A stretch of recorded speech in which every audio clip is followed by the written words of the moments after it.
Hello, good morning, good afternoon, good evening, and good night, everyone. Whatever time you're listening to or watching this, we do hope you have had or are having a wonderful day. And if not, hopefully we can make that a little bit better. For those who don't know me, my name is Jarrell. My name's Marissa. And yeah, let's talk for a little bit. Yeah. Friend. Oh, thank you for being a friend. Copyright. No. It's older than 50 years. We're good. We're good. Hey, look at you knowing the law. See, this is why I have you in my life. Nah, You're just making smart. shit up. No, I Oh, don't know. oh, you. I don't know how long it is. Oh God. Okay.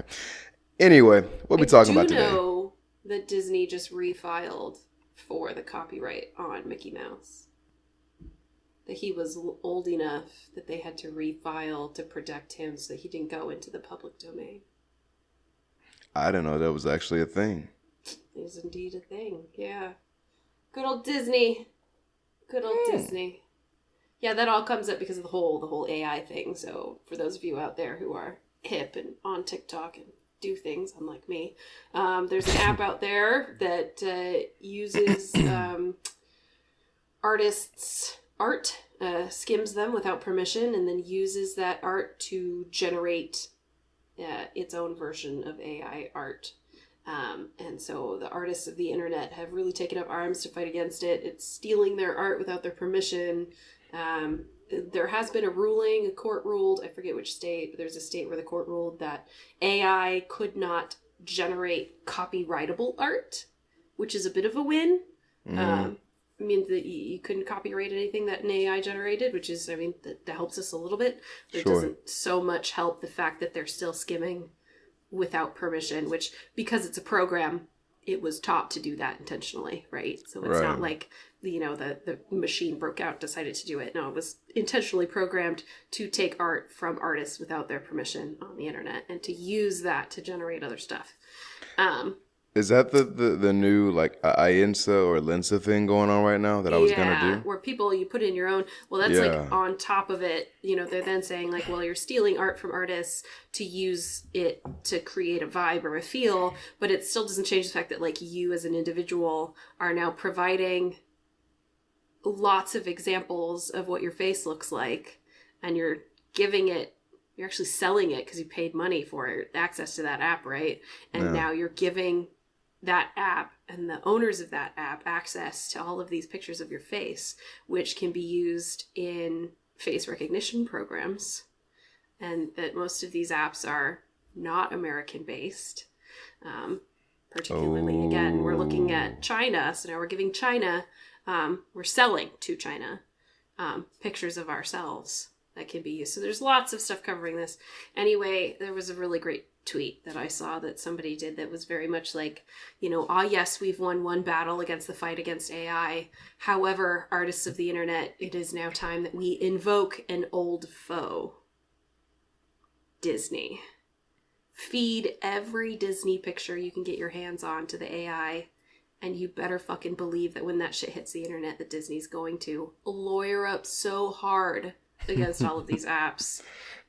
Because they've done it in the past. I mean, there are so many artists that have been sued by Disney because they drew an off-the-shoulder yellow dress on a character that happened to be brunette, and like now Disney's going to sue you because that's too close to a copyrighted character that they created. So like, what? Oh yeah, Disney's real dirty, man. Disney's been super assholes to the artist community for a very long time, and so now they're in a place of like, well, Disney screwed us over. Time we enemy of my enemy is my friend, right? Big facts. Why don't we let's use that big Disney power to get them to take down these apps. And so there is a movement of people on the internet who are feeding these AI apps Disney stills to try and get it to create the Disney logo or whatever it is, so that Disney will jump on board and sue the pants off of them. Wow. Copyright violation. Yeah. I just thought it was funny. I just always think it's good. This sounds like a lot of work that I don't want to put in, but now I'm also glad. Like, I'm not gonna lie, I got a bit like I'm not a big conspiracy person, but I was gonna do the thing like with the little AI thing. Give it your pictures and it makes your funny pictures. Yeah. In my brain, I was like, That's a little sketch. I don't know if I want to do this, so I decided not to do it. Yeah. Yeah, I don't know. Yeah, my That's brother, crazy. my brother's currently in, and he was like, yeah, oh well. Fed it some of his pictures, and then there was these are hilarious. I get such a kick out of these freaking things because he's like, I don't have a good judge of which of these pictures looks good. Go ahead and flip through them, save the ones you think are good, right? And so I'm like, okay, I'm flipping through. And there would be one where like he looks suave and cool and whatever, but because it took one eye from one picture and the other eye from another picture, like they're just like so he just looks like broken. It's like, did you come out of the womb that way, or did you hit your head real hard, or Wow. yeah. And so there was a Instagrammer I follow who did a video about, he was like, y'all out here looking suave and cool, and like you look like a fucking superhero or a supermodel, and I'm over here, and I'm like, well, one eye I can look at the floor and the ceiling at the same time. And I was like, there were so many of my brothers that came out that way. Like, Wow. no, you're not a superhero. You just, You're just a little wonky in the eyes. just a little. Everywhere else would be fine. The chin would be square and symmetrical, and then the eyes are like, what? That reminds me of like dogs, like cute little dogs. Like their tongue is just perpetually out, just like hey. Yep. Yeah, I don't know. That's very much. So off topic. Maybe I that's don't know. the human version of blep is an eye that looks at the same at the same time. All right, friend. What are we talking about today aside from AI apps and dogs that look a little wonky? Well, I'm kind of excited for this one. I did some big learning over the past year, and so I have input. Hey. Let's talk about true friendship. What does a good friend look like or do? How do you feed a friendship that's healthy? How do you cut off or figure out that one is not? How are you a good friend to a bad friend? Let's explore. What is that? What's the gold standard of friendship? How do we achieve it or recognize it? And how do we keep it alive?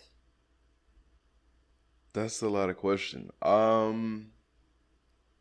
Well, I think let's start with an easiest one.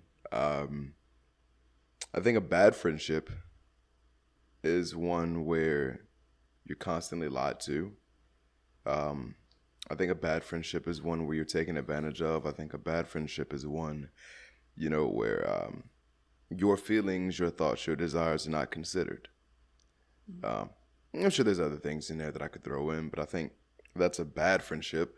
Are you a bad friend if you do any of those things to a good friend? If you act in a selfish way inside a relationship, does it make you a bad friend?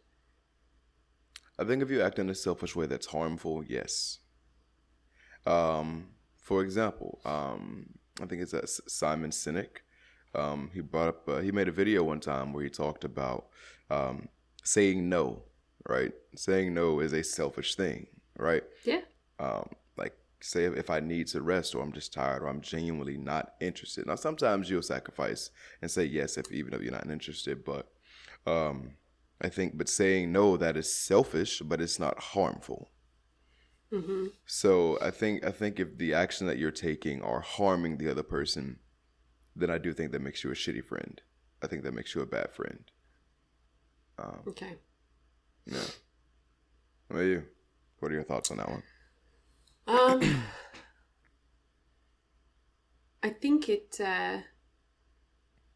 really varies from person to person how you choose to interact with the people in your life. Mm-hmm. And that being in a good friendship does not necessarily require initially that you be a good friend. I do think that those are attributes and lessons that we can learn as we grow in our friendships. And there are even activities in some friendships that are A-okay and work just fine, and activities in other friendships that just don't work because it depends on the people that are in them. For example, I have two friends that I knew really well in high school, one that I was definitely closer to in high school. and then and then over time it shifted. You know, when we were in school, the person I would have considered my best friend, I consider to be less of a friend now than the person who was less of a friend then and is now more of a best friend now, right? So like these things change over time. And so you want to reflect and look at and be like, well, what's different and what's the same between these friendships? And because they both are very haphazard. I mean, where we reach out to each other when we think of each other, and that could be 6 months at a time, you know.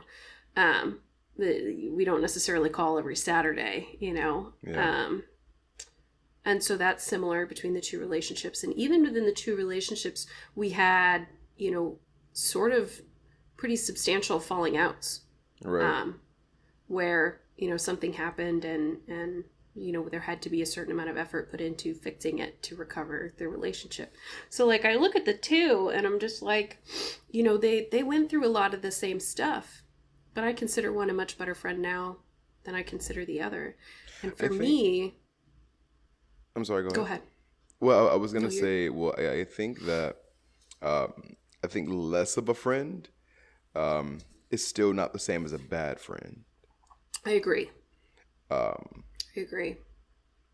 So I think as long as you're not doing that, then you're not a piece of shit. You're not a bad friend. Right. Okay. So what would you say defines a good friendship or a good friend? Or how does one be a good friend to somebody else? For me, good friendship always starts with empathy. Okay.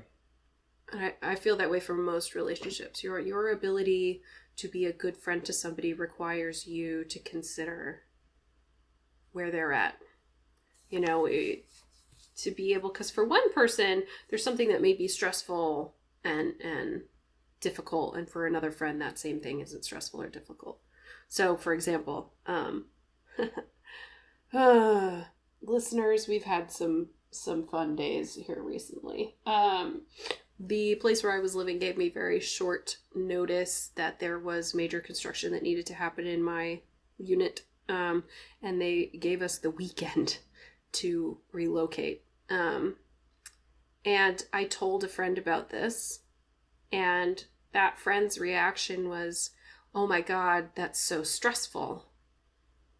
And at the time, I really just found it, all I had space for was humor on the situation, because I didn't have time to be stressed or freaked out about it. It wasn't stressful to me. But for that person, they felt that situation made it more stressful than the situation leading up to that point. So like, we'd been struggling with water service for 4 months, where we would have intermittent water service. And sometimes we'd have no water at all, and other times we would only have cold water. And, you know, for 4 months this has been going on. And so here they are, and they finally have a quote-unquote solution for us, temporary thing for us. And the response I got from the friend was, "That's so stressful." And my response was, not as stressful as not having hot water. Like I would much rather have to relocate than have to stay here through this. Yeah. That sounds, I'm not going to stay here during construction. Like, that's absurd. And so for that friend, the moving was so much more stressful. And having helped that friend move multiple times, I can definitely say that for that person, moving is stressful. More stressful than staying where they were. And even making the choice to choose and move was stressful. Whereas for me, it was so much more stressful to stay in the situation than to be able to get out of it. And so the best way to care for each other, the best way to maintain the friendship there, is to really be able to listen and empathize. You gotta listen.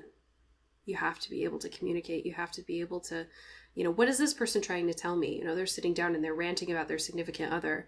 And it's, well, are you telling me that you don't want to be in a relationship anymore? Are you telling me that you need some kind of advice? Are you, like, what kind of feedback are you looking for when you come to a friend with something? And a good friend will pay attention to what's been said and done in the past and how well or not well that has worked. and be able to go, oh, okay, well, when this person in particular is complaining about this particular thing, it's not about that thing, it's about this other thing. And I should just sit and listen. I wanna go back to something real quick. So for the friend that said the moving would be stressful, right? As someone who needed help with moving, let's say you come to me and I don't offer to help you move.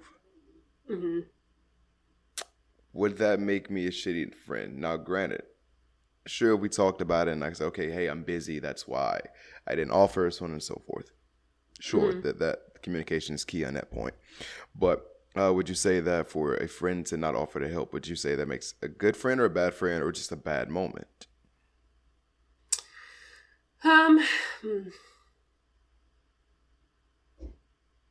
There's so much like self-regulation that needs to happen too. So, you know, like I said, I've moved this person several times. To be honest, I think I've moved this person 3 times in the past 2 years. So I've put in the legwork for this person. And here I am for the first time in 5 years. I'm finally moving. And this person couldn't help me. And it's because they were very ill. Okay. They were not in a position where they could help. Now, I had all of my own that I carried with that, right? This person was ill, in my opinion, because they were still ill when they got ill. So they got sick with something kind of minor and then just couldn't kick the last of whatever it was. And then came into contact with somebody who had a separate illness. And then they, of course, came down with that. And it was bad. You know, they were sick. And, you know, I had gone and done the Gatorade shopping and the whole thing, made sure that they had food and dropped it off at the doorstep because, you know, contagiousness is a thing. And, you know, I'd done all of these moves and then here this came up and it was like, hi, I've moved you 3 times, but I'm finally in my moment of need and you won't even let me use your restroom to take a shower, you know? And so it's like, oh, you're being a shitty friend to me. I would say so. And then I have to take a step back. Well, I'm making assumptions about the illness and I'm putting my own feelings about the illness on it. It doesn't change the fact that that person is in no shape to be helping me move boxes in the snow and rain on icy streets. You know, that's something that like, and I wasn't asking for help. Yeah. You know, I really wanted to be able to handle it. And I waited until the last second to ask for help because I had those kind of concerns. I was like, you know, if I move and I slip and break my neck, it's my own damn fault. But if I ask my friend to come over and help me move something and they slip and break their neck, I'm going to feel awful about it until the day I die. Okay. If a friend is sick or just not in a place where they can help you, right? Cool. We'll write that one off. Let's say it's me. Let's say I live there. I'm as healthy as a horse. I got 7 fucking days off. I ain't doing shit but going to the bar and get a drink and I might go dancing later. Right. And I opt not to help you. Shitty friend or shitty moment? It falls into context again. Is this a recurring issue? You know, do I want to go and hang out with you and you always tell me no? You know, is this something that over time, because I feel like I'm the person who gives a lot of grace. Okay. And this is what I learned over the summer. Fair. I'll give you a lot of grace because I need it, right? I totally say no when I need it. And I mean, even we're behind schedule on recording these things because it was like, for the love of God, I just need a goddamn break because my life is just madness right now. Right. And so it's like, all right, let's rearrange. Let's make this happen. I'm still here. I'm still going to be here and make this happen. So I need you to recognize that this is it's not a bad moment. It's a moment of vulnerability. Okay. And I need you to be forgiving and I need you to have space for me to have that. And as my friend whom I trust and I rely on, I expect you to be willing to give me that kind of grace and that kind of space. However, if I start doing that really repeatedly and we can't maintain a schedule and we don't try to change the schedule, we just keep canceling, you know, that means I'm a goddamn flake. Right? And you can still be friends with a flake, but you have to recognize that they're a flake. Yeah. It's like, well, they're never going to show up. you That's know? hard for me. I don't like people like that. Like I don't. Yes, you can be friends with the flake. This is just me personally. You know what? I'm sorry. Carry on. You're not the kind of person who can be friends with the flake, and that's fine. That's the thing, is it's for No. everybody. What happened? Oh No. God, you froze. Are you there? Friend. Okay, wait, stop. You froze. Yeah, I'm here. Are you there? I'm here. Are you there? I'm alive. I'm trying here. My computer's having a meltdown, which is fine. I'm just trying to close the thing and it doesn't want to. Oh my God, it's going to make me Control Alt Delete. Son of a cracker. Wait a minute. Hold on. I think the C word is offensive now. They're not my kind of people anyway.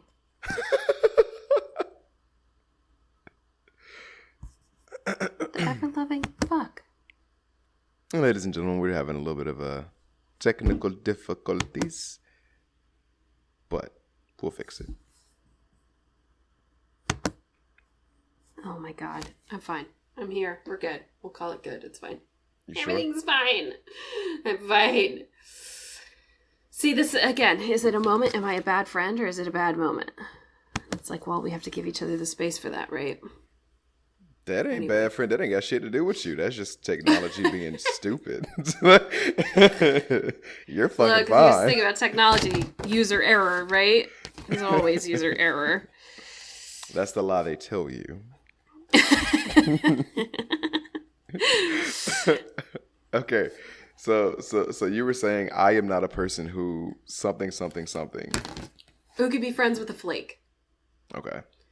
Because that inherently tells you that this is a person who doesn't value your time. That, and I can't fucking trust you. Like, I don't, like, to me that, and maybe that's harsh on my part. Maybe that's a bit much, but I think someone who people break flakes... up with people because they chew weird, so, like, I think you're fine. Oh, okay. Well, what? There's a whole Friends episode about this. That's a real thing? Yes. I don't like the way he chews. I don't like the way he chooses food. Like, I can't. Like, he's super sweet. And he's like a Nobel Prize winner and like so smart and makes so much money. But like I can't do it. People are like that. Well, okay, all right. I'm not a big fan of someone chewing with their mouth open, like where I can hear you chew. But I don't know if it's enough to make me break up with you. It might be enough to make me not want to eat next to you. That is fucking wild. You gonna throw away a whole good relationship because you don't like how somebody chews. You fucking petty. Yeah. You petty. You're fucking petty. You're petty as hell. You are petty Betty. That's what I'm talking about, is it's different kinds for different types, right? And so particularly the flakiness conversation. We'll dive into this one a little bit. I feel like I can't trust you. If you're flaky, I feel like I can't trust you. My brain thinks that inconsistency bleeds over into other areas of life. Mm-hmm. Yeah. Like, I don't know how much I can trust you, and then too, it's just frustrating. Like, I understand things happen in life. You know, shit hits the fan. You know, my tire fucking blew out or some shit like that. Or just, hey, I got off at 5 a.m. I'm really, really tired. I'm so sorry. Can we rain check today? Cool, I get that. But if you always the person who's like, hey, I'll call you tomorrow. I promise I got you tomorrow. Or, hey, I'll be there. And you just don't show up and you just don't say shit until the next time I see you. Or even if you do have an explanation, but if it happens every fucking time, dude, I want nothing to do with you. Like, just stay over there. Well, and it's interesting because I said I learned a lot about friendship this year. And I mean it. So I had, I've been going back to school, right? So I'm pursuing the next step forward for me. And my instructor for the next phase of my instruction was somebody that I had met early on and had been very supportive of my process and was kind of going through a process of their own. Had to take medical leave from work and all kinds of stuff. And so in those early days, it was made clear, like, yeah, when you get to this level and you need an instructor, like, it'll be me. And I was like, of course it will. Like, yeah, we're friends, we're close, we get each other, we trust each other, let's do this. Right. But it was in the actual execution of that process that I came to discover And it wasn't overnight, but like the big red flag, the thing that consistently kept happening, and I kept giving grace for, was that flakiness. Where like I would have to text the person before we were supposed to meet when I was going to be paying them for their services. I would have to text them to remind them that we were scheduled to meet. Every time. They couldn't do it themselves. Couldn't maintain it themselves. And there would be times where I was like, hey, we're supposed to meet today. And I wouldn't get a reply. And I would get there in the morning and have to call. And it would be groggy wake up voice. And I was like, yeah, we were supposed to meet like 10 minutes ago. That shit, like... And like it went on for a while. I really struggled with it. I was like, yeah, it's, you know, everything else is great. The level of instruction's awesome. The quality I'm getting is great. I just wish that they would show up for work on their own, you know, that I didn't have to mother that process. Right. Like, I should be self-motivated to do my own stuff. Like, I need to be able to study on my own and that kind of stuff. Self-motivated doesn't mean that I'm also motivating you to come to work. Right. Like...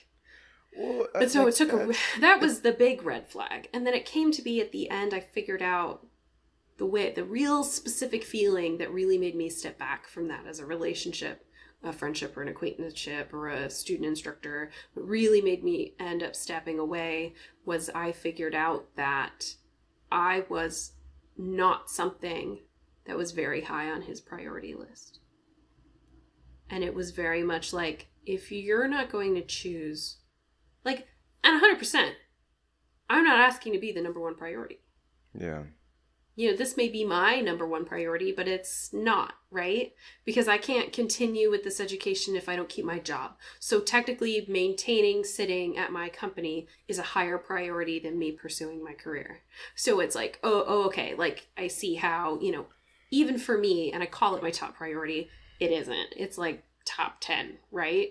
So I'm not asking you to swipe everything aside, your life, your girlfriend, I'm not asking you to displace all of those things to make space for me, but I need to be higher than like 82.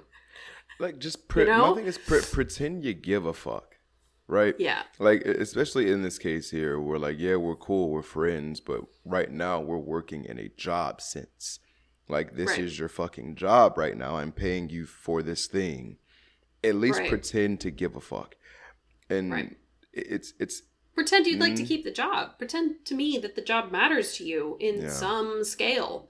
And he just never did. And so I did end up, the circumstances ended up working in my favor, that I was able to kind of walk away from that in a really sort of gentle way. They basically provided me with the opportunity to do it, whether that was their intention or not. And it meant that I had to, you know, work with somebody else and find somebody else to work with, which there really wasn't at the time. And so I had all kinds of other struggles to work through to get there. But then we're talking about, like, you know, this is somebody that you've invested 1.5 years of your time in. And you can't even text to ask how things are going. I mean, from when I moved on to a different instructor, basically per his instruction, I didn't hear from him for 2.5 months. And it was only because I ran into him at another workplace. So, which is a perfect segue. Before we do that, I do want to, I don't know, like, I think in those situations, not only is it, I think it's disrespectful, but I think it just hurts. Like it just hurts your feelers a little bit. Like when someone, you know, just go, yeah. Now, granted, if you can tell me off rip that I'm not a priority, I respect that. But it's like the being treated like that, just, you know, over and over again. I think that's when it becomes hurtful. But anyway, perfect segue. Where I believe one of the questions is, how do you let a good friendship die, or how do you let it die or cut it off or something like that? What is it?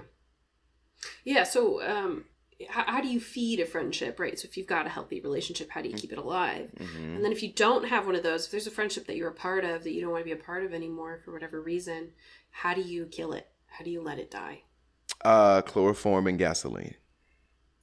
Okay. Slightly more violent than I anticipated. I will offer. I think so.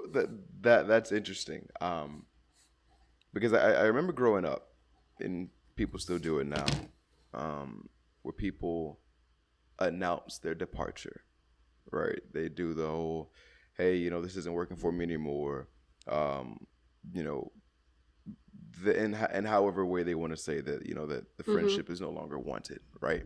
Hey, The I wish direct you the best. approach. Take care of yourself. I think we should go our Yeah. separate ways, right?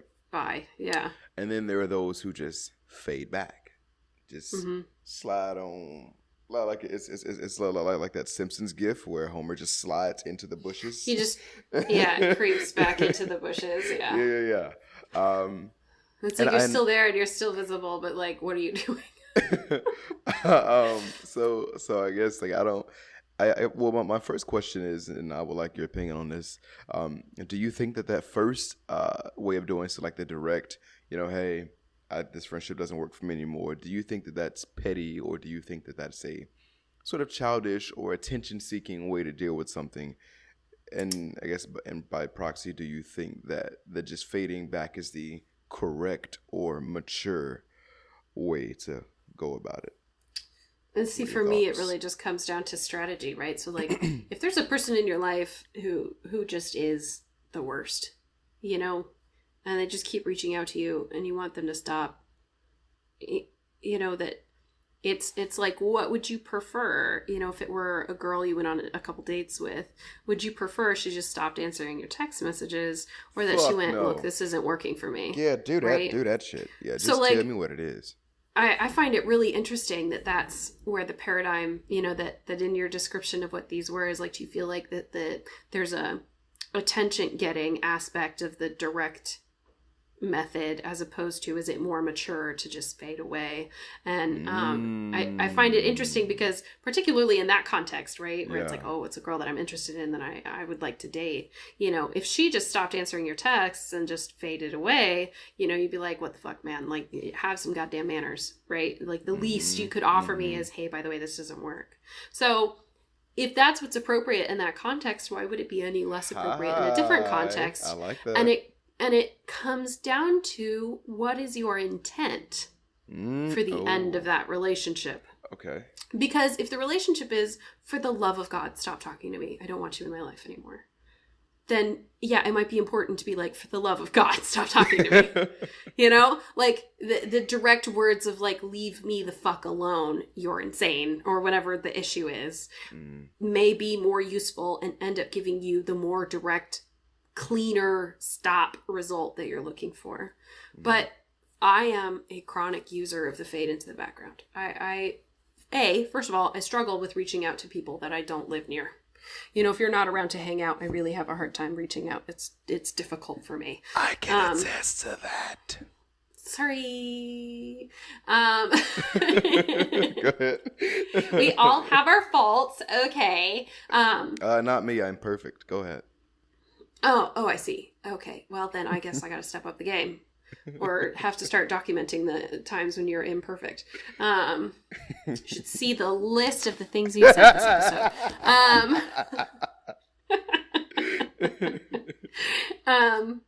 But I definitely am a fader for a lot of reasons, and mostly because if you turn to somebody and say, hey, it's over, there's an inherent negative experience there. Just like a breakup, there's an inherent negative experience of somebody you like, or you like being around, telling you, no, I'm done. There's an inherent, I don't want to call it trauma, but there's like this was poopy kind of feeling. And so then you carry that feeling and associate that feeling with that person. Whereas if you just kind of don't text as often, then it's like, well, she just kind of, I don't know where she went. Maybe I should check up on her. And then I can enjoy your friendship in a bite-sized piece that maybe isn't quite so overbearing. So then I think, my thought just left me. Hold on. It's coming back. Oh, no. Come back. Talk to me. No. There's that guy on Instagram who does major like motion pictures or characters or whatever, but if they were Australian, And the thing that's hilarious is just that they don't say no, they say nar. No. Ard nar. Okay, wait. That is. We should go to the ocean right now. Stop. I'm gonna forget. I hate you. I'm gonna forget. I'm here. God damn. So I think so. I think in a friendship sense, that makes sense. But then, okay, let's quickly, because we're talking about friendships, but let's quickly swing it to a relationship. Actually, I think the same could apply in a friendship, where people who focus on, or I've noticed when people say, hey, I don't want to do this thing, like I don't want to hurt the person, or I didn't want to hurt you, so I just sort of faded away. You end up doing exactly the thing that you didn't want to do, and you end up dragging that process out longer than it needs to go, I think. Yeah. Yep. So it's interesting. So do you feel like in a friendship, like it's a good friendship, I guess that's sort of coming to its end. Do you feel like it is more hurtful one way or the other? Because there is going to be that bit of like loss, or like, oh damn, like, we weren't, we aren't what we used to be. I will say there was definitely, so it depends where you're coming from, right? So like for the example that I was discussing earlier, this was a person who clearly didn't have me as any kind of number on their priority list. This wasn't somebody who was willing to give me time or attention. This wasn't somebody who, they didn't answer every time I text, So I'm already only getting half-hearted feedback here. So what was being communicated, whether I chose to see it or not, was that there wasn't that level of commitment to the level that I was bringing. Right. So they wanted that level, that lower tier friendship is what they were aiming for. And I've been accused of, I don't give you anything less than everything I've got. I love my friends fiercely. I love my family fiercely. The people I protect tooth and nail. If you are a person, who's in my Rolodex, you're in there because you matter to me. And I won't hear anything less. And so sometimes it can be really personally harmful, to offer that level of dedication to somebody who isn't going to meet you at that level. And there's pain that comes from that. And so I did experience a certain amount of pain when I kind of realized, like, this is something I've given a lot of time, effort, and defense of, so, oh, it's fine. He just flat tire, the whole thing. And, I always had an excuse for that person, and then had to realize that I was providing an excuse that I never got. That it was, and so it's like, oh, okay, so like, now I'm defending somebody who would never defend their own space. Right. That they had, that the decisions that they had made, they felt no need to defend.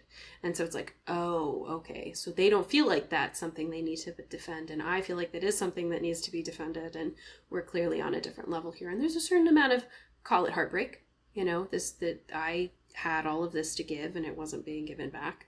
But then there's that relief of being like, oh, okay, I get to kind of put this away. Yeah, like my mom. I don't have to. There's nothing like an understanding. Like, it sucks, but at least I know how to move forward. And I think, oh damn. At least I know where I stand.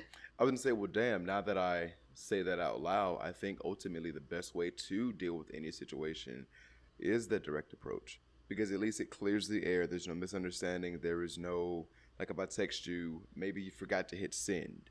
Maybe you thought you responded and you didn't respond. Or maybe you really don't want to fucking talk to me. Like, I think when you clear the air and you make everything direct, I guess in a way it does ease everyone's pain. Like, there's that initial discomfort, if you will. But ultimately, everyone can move forward with a clear conscience, a clear mind. Right. So for everybody out here who's fading, stop fading. Grab the chloroform. Grab the gasoline.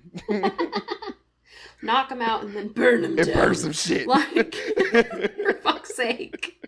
The subtext there, Jarrell. The subtext.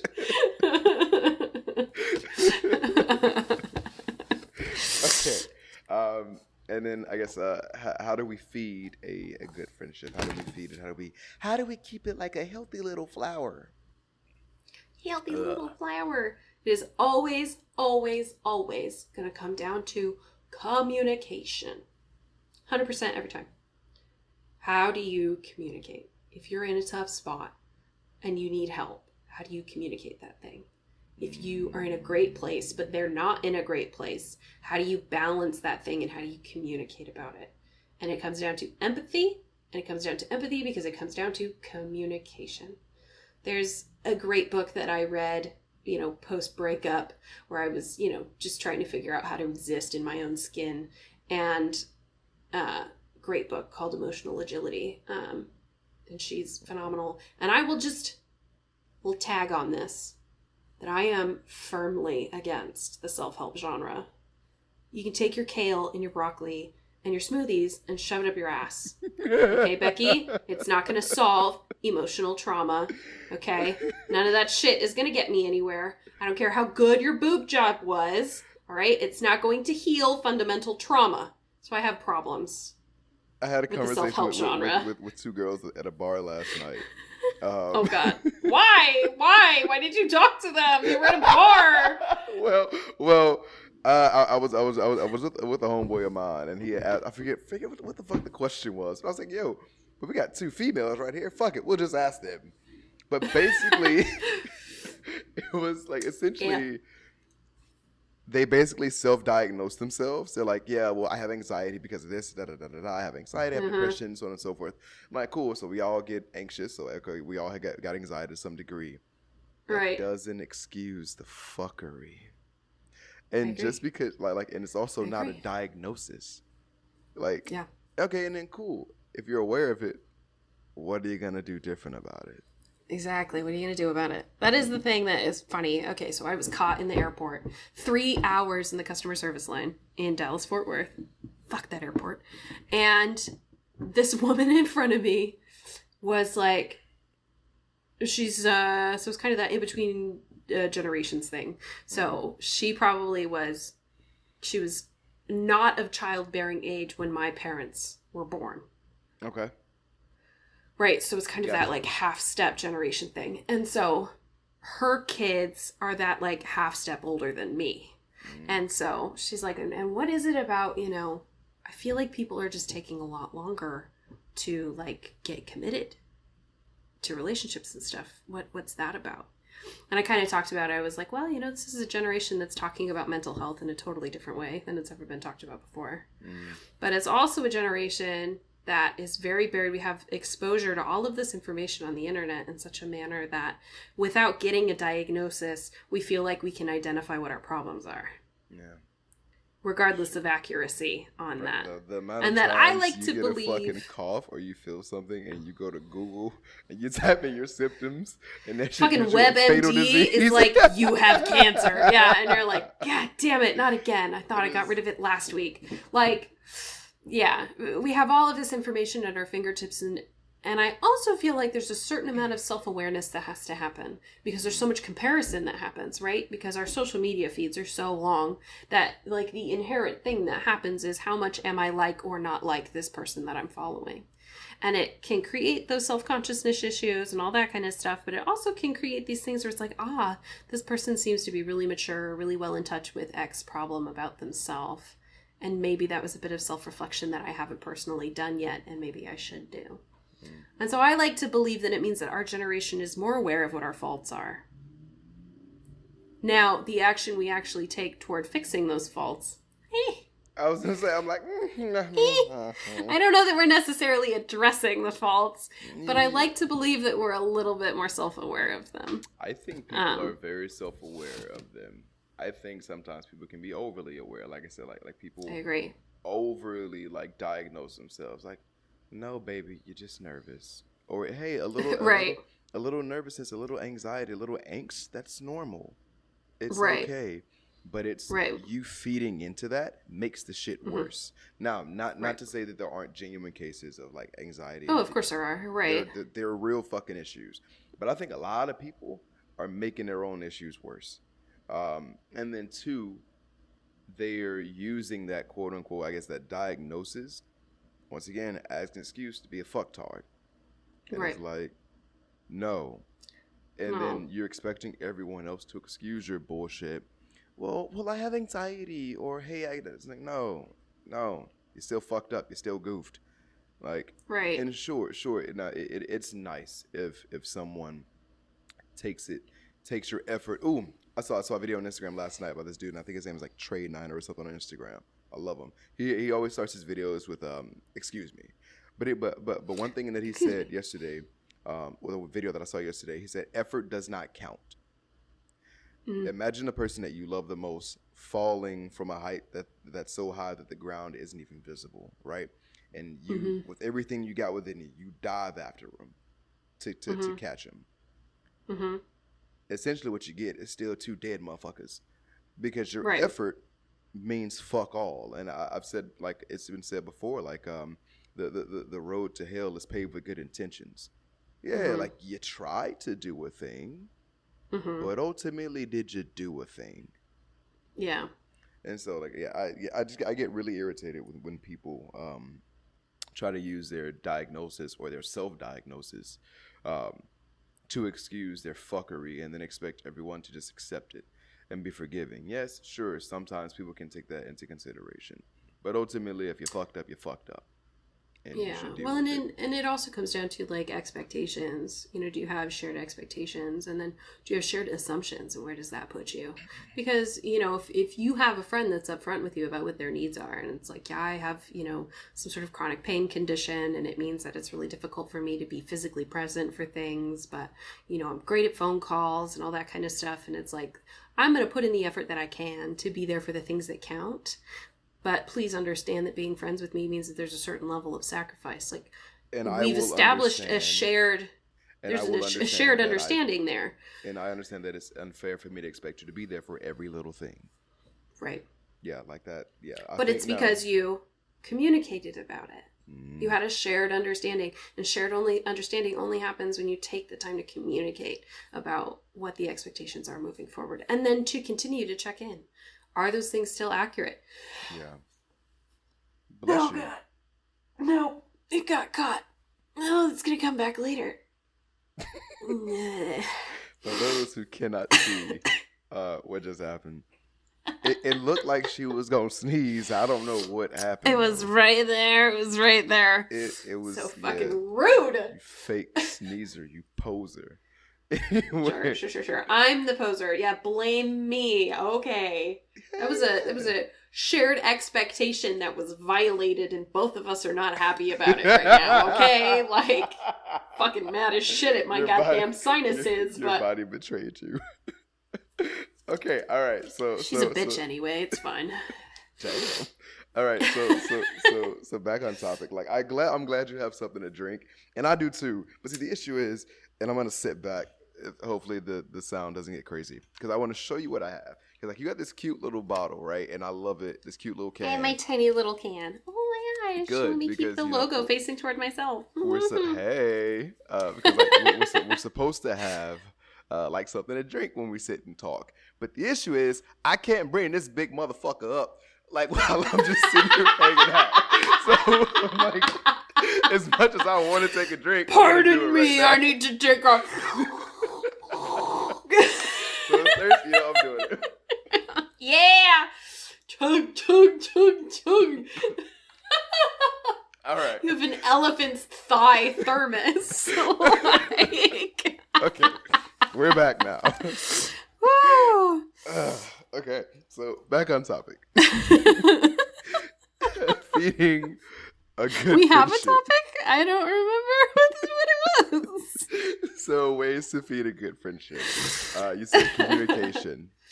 Communication, shared understanding, so important. What else? I think honestly, God, like Forgiveness. I think honestly, that is. Oh, okay. Forgiveness. What does forgiveness look like, and how does one genuinely forgive? I know for me, growing up, I held grudges like a motherfucker. And I thought that I had genuinely forgiven somebody. And I had someone say to me, "Hey, Jarrell, you forgiven someone when you can pray for them." And I'm like, no, that ain't fucking true, because I done prayed for a couple motherfuckers and I still hate them to this day. So how does one know when you've That just means you're a better somebody? Christian than you are a better human. So, how do you forgive someone, and then how do you know when you've genuinely forgiven them? Oh, that's tricky, because it comes back to respect and trust, right? Okay. So if you've genuinely forgiven someone for something that they did to you, it's not a magical resolution of feelings. It's the, do I now trust somebody with this same situation again? Would I be willing to Mm, put them in this exact same situation and genuinely believe that I would get a different result?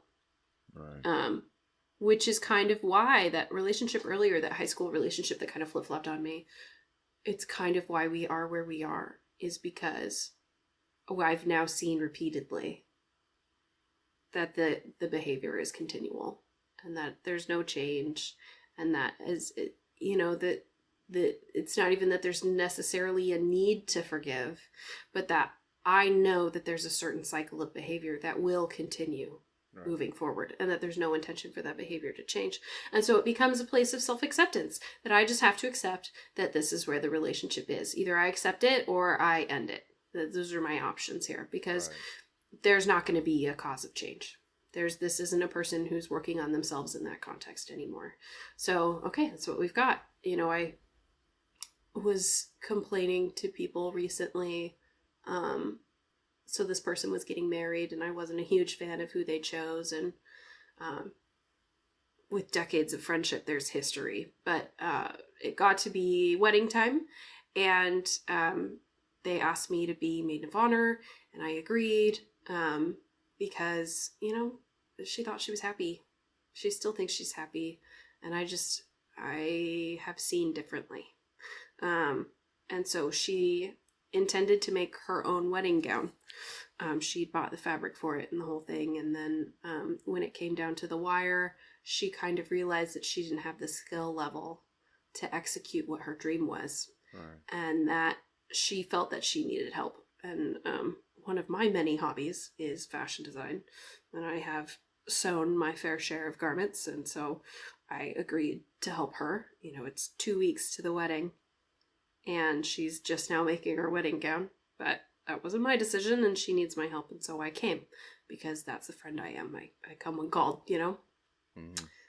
And I put in all of this time and effort, and driving hours to get to where she is, back and forth, trying to make it happen. And the day of the wedding, anytime anyone would ask, or the DJ brought it up, had the two of them sit to do whatever thing, and the DJ was like, and by the way, to everybody in the crowd who doesn't know, this person sewed her own wedding gown. And it was just this moment of flattery where she, oh, yeah, of course it's gorgeous, oh my gosh, thank you everyone, just like blush and pale and let me take the credit. And there I was, chopped liver, on the other side of the room, just like, you did the hem, you hemmed it, I sewed your fucking wedding gown. Trash. Absolute Yeah. gutter trash. Yeah. And it wasn't, oh, I had help. She didn't turn and, oh, I had to help. It was, no, oh my gosh, thank you. Hair flip. And I was like, I see. Yeah. See, I see now where nah. the effort is. And so now I'm in a position where it's like, now I know. I'm not going to go to her and be like, by the way, that was shitty of you. The way you acted on your own wedding day, it's about me now. Oh, I That's would. not, that's not who I am. I do it the That's not next what the day. need is. I wouldn't do it. I wouldn't do it on the wedding day. Oh, but best believe you gonna hear about that one, cause you's trash for that, bruh. Honestly, Yeah. yeah, I say I would. And I probably wouldn't I because just know now that I am the person who jumps. You say I need you to jump, and I say how high. I am that friend, because like I said earlier, I don't give you anything less than 100%. yeah, Which now means that I need to keep track of the people in my life who are only giving me a lot less, right? right, It's right. the friend that shows up, the friend who makes it happen, who, finds the way to contribute what they can, that's the friend, especially when it's in a situation where it's like, well, I don't actually expect anything of you. But here you were, and you came, and you were over and above and beyond. That's the person that gets my trust. And then that person who I needed somebody, and you literally couldn't get off the couch. You couldn't call somebody you knew for help. You didn't do any of those things. It was just, well, tough tits, kiddo. That's when it's like, oh, okay. So that's not the person, when I'm broke down on the side of the road and I need somebody to come pick me up, you're not the name I call. Yeah. And that's where that goes. That's why the good relationships require that empathy, that communication, forgiveness. All those things are important. But now so like, have I forgiven her for deciding to act that way? Not really. Because now I know that in a situation like that, that's the behavior I get to expect.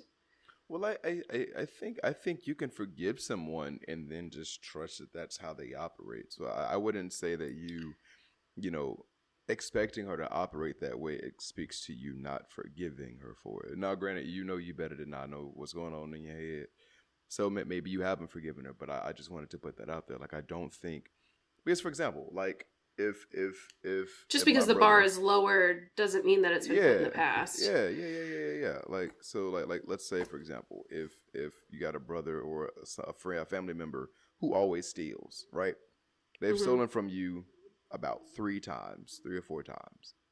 And I forgive you, but I know you steal, and I expect you to steal now. So now your ass ain't coming to my house. So if you do come in my house, I'm locking shit up. I forgive you. Right. I'm not holding it over your head no more. I ain't gonna never bring it up again. But I now understand how you operate. So I can forgive you, and I also trust you to operate the way that you operate. Right. You've given me a bar, and I expect you to do nothing more than reach it. Yep. Yeah. That's your bar. Yeah. Good thought on that one. Hey, this is what we do. This is why we have this podcast here. We do the chit chat. All right. So we got feeding of friendships, communication, forgiveness, empathy. Anything else?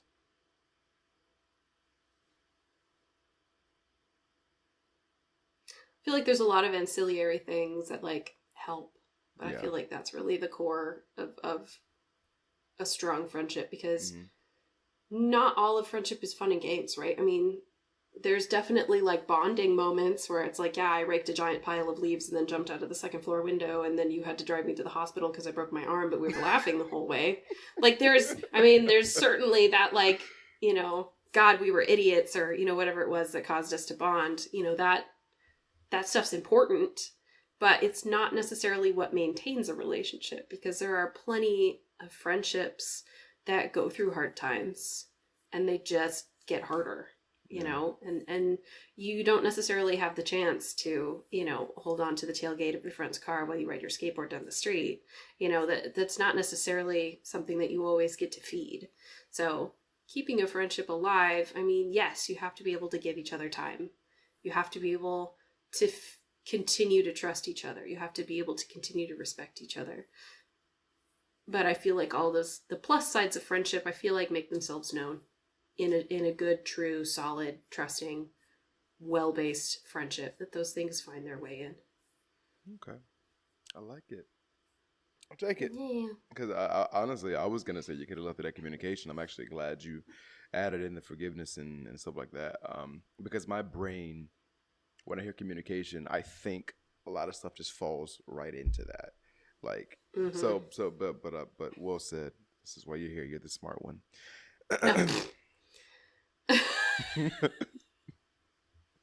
All right. I don't know that I identify with that, but I'll take it. Cool. Well, ladies and gentlemen, I think that concludes today's episode. If you enjoyed, let us know. If you didn't, I guess don't let us know. We do have Instagram and stuff, because you said it the last time, and I definitely ain't gonna say it. You can find us on Instagram. I know what it is. I don't know what it is. It ain't spaghetti, I tell you that much. That's what I said last time. Yeah, you did. It's like something, like Marissa and Jarrell like spaghetti or some shit like that. It is not that. It better not be that. But somebody should claim that if they're our fan, because that would be great. It would be awesome. Like the fan page is just like Marissa and Jarrell like spaghetti. Dude, I feel like it's just gonna be a bunch of spaghetti pictures being shared with me because I definitely said if you put spaghetti anywhere near my fucking name, like, and it's just gonna end up being spaghetti sent to us on a regular fucking basis. I like spaghetti. I don't understand what the problem is. Thing. I don't not like spaghetti. I just don't want it near my name. Like, that's my issue. Like, it's fine.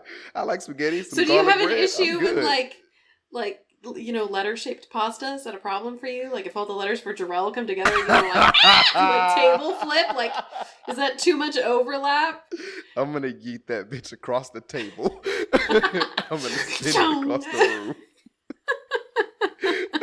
God, no alphabet soup for Jarrell at Instagram. Like, this is gonna be an ongoing thing, and I already don't like it. Anyway, our Instagram is MNJ. Let's just talk. There's that. Yeah. Send us an email. Let us know what you think. What did we leave out? What did we forget? You know, and especially we want to know your opinions on the direct versus fading out method. Yeah. You know, let's hear about that. Are you fading or are you chloroforming? Let me know what it is. What is this, a rave? This is not a rave. Anyway, in the meantime, between time, take care of yourselves, take care of each other. Much love, and we Get the hell out of here.